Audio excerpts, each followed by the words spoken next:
घर जिसमें प्रिया अपनी सास शांता देवी और अपने पति मनोहर के साथ रहती थी। प्रिया को शादी के बाद से ही सास का अपने साथ रहना चुभ रहा था। वो हर बात अपनी सास को नीचा दिखाती और अपने पति के कान भरती रहती।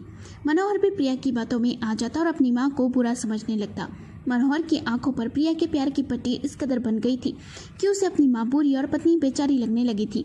प्रिया जल्द से जल्द अपनी सास को इस घर से निकाल वृद्धाश्रम भेजना चाहती थी। एक दिन शाम के 5 बजे थे। शांता देवी रसोई में चाय बना रही थी। तभी उनके हाथ से पतीला छूट गया, जिससे कमरे में सो रही प्रिया की नींद खराब हो गई। तभी बहू प्रिया तेज आवाज में चिल्लाई, माँ जी, आपको अक्ल नहीं है? मैं सो रही हूँ। अरे 1 घंटा देरी से चाय पियोगी तो मर नहीं जाओगी। मेरी नींद खराब कर दी। वैसे भी रोज रोज आपकी मनुष्य शक्ल देखकर मेरा मूड खराब हो जाता है। प्लीज इस घर से ही निकल जाइए।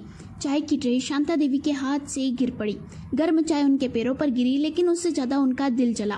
क्या कहा तुमने? शांता देवी की आवाज कांप रही थी। जो आपने सुना। अब हमें अपनी जिंदगी जीने दीजिए। आपने बहुत राज कर लिया, अब इस घर पर मेरा हक है। प्रिया ने ताना मारा। बेटा मनोहर वहीं खड़ा सब कुछ सुन रहा था, लेकिन चुप था। शांता देवी ने आशा भरी नजरों से उसकी ओर देखा, लेकिन उसने नजरें फेर ली। मनोहर, मैं तो तेरे लिए सब कुछ छोड़ आई थी। तेरे पापा की मौत के बाद भी मैंने तुझे पढ़ाया, बड़ा किया, तुझ में अपना जीवन समर्पित कर दिया। अब तू भी खामोश है।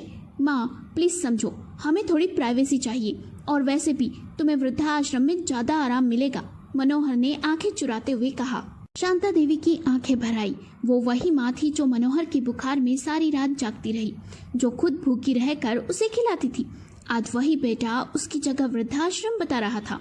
ठीक है माँ ने कहा, कल सुबह चली जाऊंगी, लेकिन जाते जाते एक बात कहती हूँ। आज तुमने मुझे मेरे घर से निकाला है, कर तुम्हारी औलाद तुम्हें भी आईना दिखाएगी, तब समझोगे माँ की कीमत। अगली सुबह शांता देवी चुपचाप चली गई। 20 साल बाद मनोहर बूढ़ा हो चुका था। उसका बेटा और बहू अमेरिका में बस चुके थे। एक दिन उसके बेटे का फोन आया, पापा हम यहाँ बहुत बिजी है, आप दोनों के लिए वृद्धाश्रम में जगह बुक कर दी है, वहीं शिफ्ट हो जाइए। ये सुनकर मनोहर की आंखें भर आई। उसे अपनी माँ की बात याद आई, कल तुम्हारी औलाद तुम्हें भी आईना दिखाएगी।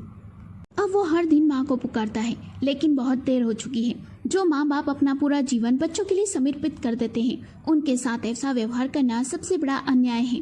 समय का पहिया घूमता है, जैसा हम दूसरों के साथ करेंगे वैसा ही लौट कर आएगा। कहानी पसंद आई हो तो लाइक करें, शेयर करें और चैनल को सब्सक्राइब करना ना भूलें।